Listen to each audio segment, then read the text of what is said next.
Na verdade, quando a gente fala de pandemia, quando a pandemia chega no Brasil, a ideia é que as pessoas fossem para casa. Mas quando você olha para a favela, você sabe que 50% de quem vive naquele território tem trabalho informal ou autônomo. Então são pessoas que trabalham para elas mesmas, elas não têm condição de pedir um vale para o patrão, porque eles são os patrões deles mesmos. E um percentual bastante significativo são mães solo, são mães solteiras que cuidam dos seus filhos.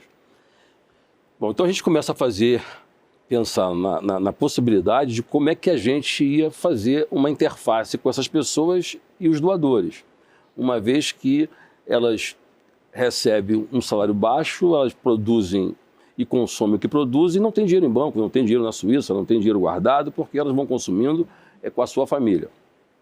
A gente começa a pensar, então, em como é que a gente ia usar a capilaridade da CUFA, que está em 5.000 favelas no país, em todos os estados, e como é que a gente ia fazer com que a gente estivesse na rua ajudando essa interface. Então, a gente começa a buscar os empreendedores de alta renda, que parte deles já demonstrava algum tipo da necessidade de ajudar, independentemente das razões e as motivações que eles tinham, a gente tinha que fazer com que os benefícios que eles queriam fazer chegasse. Então a gente pensou qual era o nosso... em quem que a gente queria chegar primeiro. Então a gente pensou nas mães e criamos um programa chamado Mães da Favela, sabendo que, na verdade, todos os indicadores mostram que as mulheres são as mais vulneráveis, na favela mais ainda. A gente também sabia que essas mães eram aquelas que cuidavam dos filhos, que estavam fora da escola, comendo em casa e elas sem dinheiro para poder comprar comida.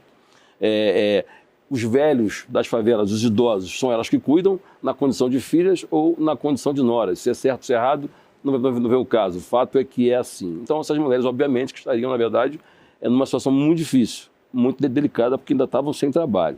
Então elas ficavam aguardando chegar algum tipo de benefício. Então a gente se projetou com esse programa e chegamos hoje em 13 milhões de pessoas registradas e cadastradas. E fizemos chegar essas pessoas. No começo, a gente focou nos alimentos e nas cestas básicas. Mas a gente também percebia que chegou um momento em que a gente entregava a cesta básica e ela não tinha dinheiro para poder cozinhar o feijão que a gente estava entregando, porque faltava gás e faltava absolutamente tudo. Então, quem é que tinha que... Então, quando a gente entregava uma cesta básica para ela, a gente tirava dela uma coisa que é fundamental, que é a autonomia, de saber se a prioridade naquele momento se era um absorvente, se era um remédio, enfim, se era fralda. Então, a gente abre um programa de transferência de renda, porque são elas quem precisavam definir o que era a prioridade para elas. Então a gente monta um programa, então a gente passou a ter o Mãe das Favelas, cestas básicas, e depois um programa de transferência de renda de R$240 por mês. Na sequência, a gente começa a perceber que as crianças da favela, obviamente, não estavam indo para a escola como ninguém está indo para a escola, e as secretarias de cultura, as secretarias de educação passaram a permitir que essas pessoas tivessem acesso ao conteúdo de educação. E quem, obviamente, que teria acesso a esse conteúdo? São as crianças do asfalto que tinham internet em casa. Então nós criamos, junto com a Alô Social, que é uma MVNO, que é uma empresa de telefonia chamada Alô Social, e viabilizamos 500 mil chips no primeiro momento, depois mais 200 mil chips, para 700 mil pessoas. Quando você considera que na favela o número de pessoas por residência é de 4,2, então a gente conseguiu alcançar quase 5 milhões de pessoas com esse chip por 24 horas, por 6 meses, e que acabamos renovando por mais 6 meses. Então, durante um ano e vai até dezembro, elas vão ter, na verdade, conectividade, e é o maior projeto de conectividade feito até aqui. E a gente não foi, na verdade, ampliando essas iniciativas, essas ações nas favelas e possibilitando que essas pessoas tivessem acesso. E o que é muito importante também a gente perceber, que quando a gente fala de serviços essenciais, a gente, como o Lula falou, existem milhões, centenas de enfermeiras que moram em favela, mas a gente sempre pensa no médico. Quando, na verdade, quando você olha nos hospitais, um percentual de mais ou menos 65% das pessoas que estão ali operando um hospital são pessoas da base da pirâmide. Pessoas da linha de frente. É quem está vendo uma bomba de água, quem está fazendo a faxina no hospital, vigia, segurança, enfim, toda a comunidade essa equipe de um hospital multidisciplinar, né, que está ali presente. Que faz o hospital funcionar. E quando você, na verdade, pensa em vacinar, você vai as prioridades, quando você pensa em quem são as pessoas que têm algum tipo de ação e trabalho essencial, são essas pessoas. E na favela tem uma outra questão que também é muito importante. A relação. Às vezes as pessoas dizem, mas na favela o pessoal não usa muito máscara porque eles são preguiçosos, etc.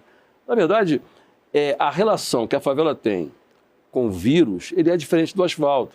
Quando você está em isolamento social, quando você está fazendo o teu home office e a favela não faz home office, a única relação que você tem com o mundo externo é com o favelado do iFood.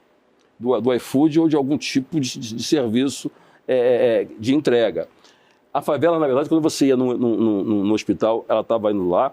Quando você entrava num ônibus, num trem, numa barca, no metrô, a favela estava indo trabalhar e o país só não parou porque essa mão de obra da favela esteve presente o tempo todo. Quando você ia no supermercado abastecer a sua geladeira, a favela estava lá empacotando, estava lá no caixa, estava lá trabalhando, fazendo a segurança desse local. Os prédios, nenhum vigia, nenhum porteiro deixou de trabalhar por conta disso, mas continuou pegando os ônibus, pegando as barcas e pegando o trem. Então, a relação de medo era muito menor porque a exposição ao vírus e aos riscos que ele submete às pessoas era intenso, era diária e durante todo o período. Não tinha muito jeito, ou você se submetia àquele risco com a possibilidade efetiva de pegar o vírus e morrer, porque a gente sabe que o vírus ele é democrático, porque ele pega em todo mundo. Mas o que não é democrático é quando todo mundo pega o vírus e uns vão ter acesso à saúde e uma outra camada da população não vai ter acesso nenhum, porque a gente sabe qual é a entrega que se faz para a saúde desse outro nicho social. Então, a gente acabou colaborando muito para que essas pessoas pudessem, na verdade, e não foi só a CUFA, obviamente, quer dizer, a CUFA, a gente tem mais capilaridade, está em 5 mil favelas, a gente está em muitos lugares, a gente vai fechar 2022, infelizmente, mobilizando quase 600 milhões de reais, quando a gente olha, seja de cesta básica, seja de chip, seja de botijão de gás, transferência de renda, mas o ideal é que a gente não precisasse fazer tudo isso, porque o ideal é que antes as empresas, os empresários, os empreendedores tivessem tido uma relação mais racional com os seus empregados para que eles tivessem um colchãozinho para poder fazer o seu home office também e para não ter tanta necessidade quanto tiveram, quanto estão tendo ainda nesse momento em relação a esse momento que a gente está vivendo.